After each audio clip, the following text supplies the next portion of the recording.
Hello, everyone. It's me, Mr. Big T Anderson, and today, best get all these little problems speaking out of the way.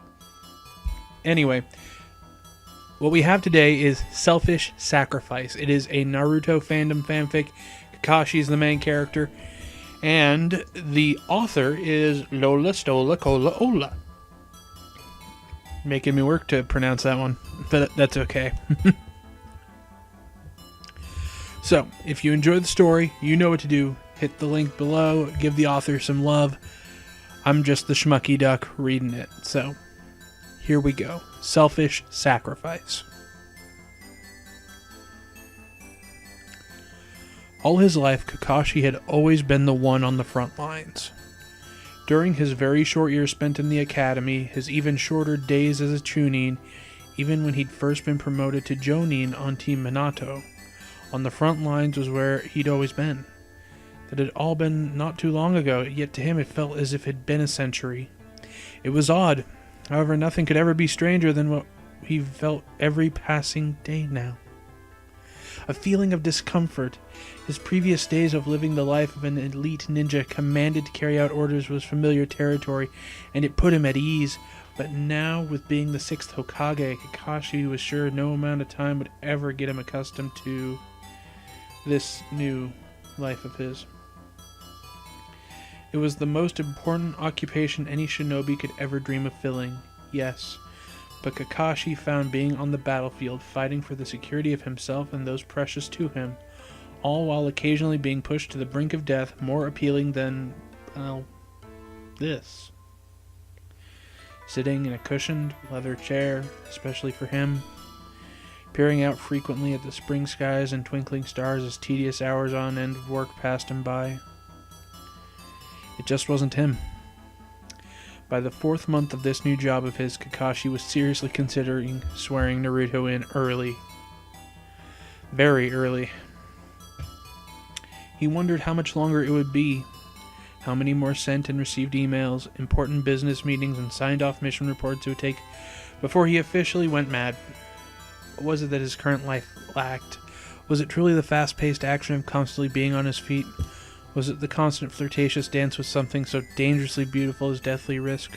Was it the rush of saving someone else's life?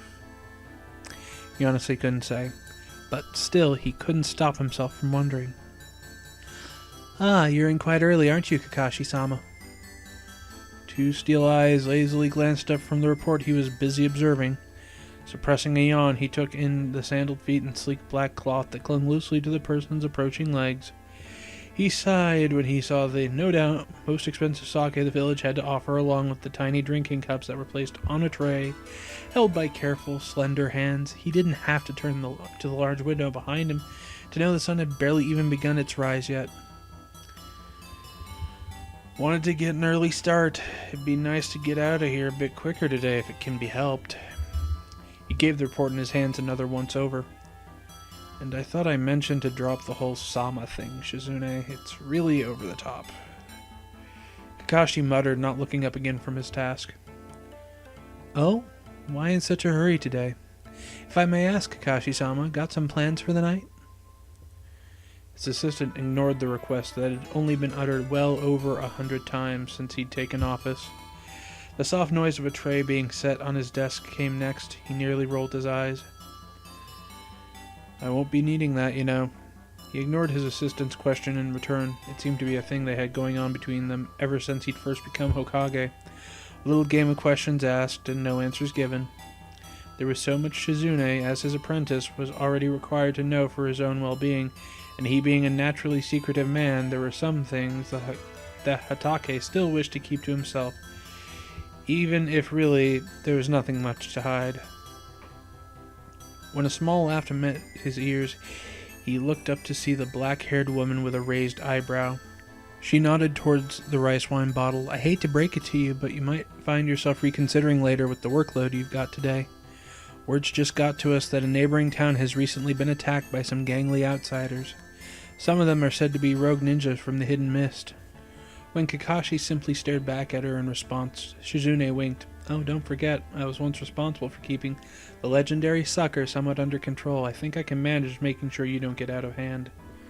Kakashi looked to the clock above her head in the back, remembering when it was he who'd been the one getting summoned this early in the morning to take care of a simple problem such as the one in the nearby town. He remembered when he'd been the one standing over the Hokage's desk, an odd feeling settled in his stomach once more. Only this time it was one that he couldn't quite identify, yet it left him feeling warmer with a fairly rare prick of irritation coming with it. All of this pampering, the Kakashi-samas, the sudden unwanted formalities offered by those around him that he'd known all his life had quickly become a pet peeve of his. It was all so many small things and so much, too much for a man that had only gotten 3 hours of sleep the previous night. His mind had been racing as he tossed and turned in his bed. All the while, even during those tortuous, thoughtful hours, he couldn't help but think wryly that at least here at night his mind was getting the luxury of action, more than he himself was getting physically nowadays. A silence passed over the room, the ticking of the clock signifying the continuation of time. Time wasted. Time stuck here, doing so much, yet so little. Right, I guess I'll leave you to it then. The awkward note in Shizune's voice signified her acknowledgement of his somewhat sour mood. I'll be back with some papers. How do you do it? Shizune paused in her tracks, turning her head ever so slightly to glance back. Huh? His steady eyes had roamed over her facial features, the smoothness of her skin, the slick texture and shine of her short black hair within a mere second. How old was she? He knew she was present even as he himself was growing up. Shizune couldn't have been much younger, if not the same age as he was. Yet, as his tiny reflection peered back at him through the gleaming sake bottle that mocked him, the dark circles and faint bags under his eyes would have testified their major gap in age. She really hadn't aged a day, had she? Her bright, yet dark gaze that held confusion only further supported this assessment. Ever since our graduation, it's true that I had always been ahead, but I was never completely blind to what was going on behind me. As I looked back, I saw as my other classmates, including you, made your way up the ranks. As the Hokage, Kakashi knew he got more leeway than the average person when it came to nearly everything, and for once he was willing to take a bit of that power to his advantage, even if he'd never addressed Shizune in this way. As every other ninja of our generation eventually stood alongside us in the ranks, I was able to see that you weren't exactly like the rest. Unlike many of the kunoichi of our year, I could see that you were the one with the most potential. Your chakra control and appliance was remarkably outstanding. And as Tsunade-sama took you under her wing, your growing potential was finally getting fed. Kakashi's hands had become extremely interesting within the last few seconds as he examined them on his desk, a pen weaving smoothly through his fingers. What's your point? The Hokage didn't have to look up to detect the sense of confusion and now slight apprehension that had appeared in Shizune's tone. Nonetheless, he went on. Even back then, anyone could see that you possessed something outstanding, a blossoming medicine that was among the very pride of the leaf. He paused again, letting it sink in before his woven hands made a chin rest for him. It was true. Shizune had been the balance between any three-man squad, no matter who she was placed with throughout the years, always being the one to double the rate of her team's success and safety with her medical skill and power. Of course, she hadn't reached her master's level, but she'd never been a force to reckon with. Even Kakashi could admit that. Which is why he didn't understand. He didn't understand how someone so powerful with so much promise. I know what the Leaf has always encouraged. It's been a medical specialist to stay behind the front lines in the career of a shinobi, but from what I've seen, you spent so many years standing on the sidelines by someone else's side as they shined, doing all of the running and saving behind the curtain. I've seen you make all of these ends meet for the sake of Tsunade-sama and so many others. And all while mainly keeping to this office. He didn't need to voice the question, it was plain as day. How? How can someone with such power as yours living like you do? How does one not lose her mind? When Kakashi looked up, he didn't quite know how to react to the smile that had graced his assistant's face. Her eyes had closed pleasantly as her head was tilted to the side. It's funny. I've been like this for years, and as you said, and no one's ever mentioned it before. For several seconds, Shizune said nothing more, and her eyes had opened again, now staring down at something near the floor. Her brow furrowed. Kakashi found himself holding his breath. Had he crossed an invisible line? You know, living behind the scenes is the only way some learn to function. The only way some can function. Her voice had come out so quietly that Kakashi had almost mistaken it for his tired mind playing around with him. But the eyes that stared back at him with something a bit fierce told him he was fully awake. My time spent by Tsunade-sama's side, by the sides of others around me, those years have not been wasted.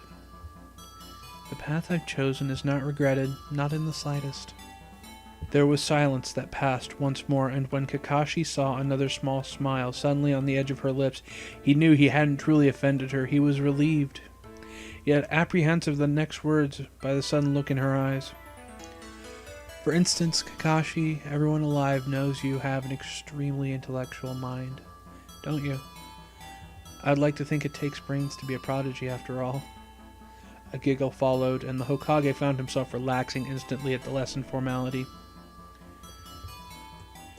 I would usually, but I feel it's unnecessary to wonder why you haven't assumed the role of the Hokage sooner with that advanced and collective mind of yours. Kakashi sat back in the swivel chair, still gazing at her through droopy eyes. A valid point.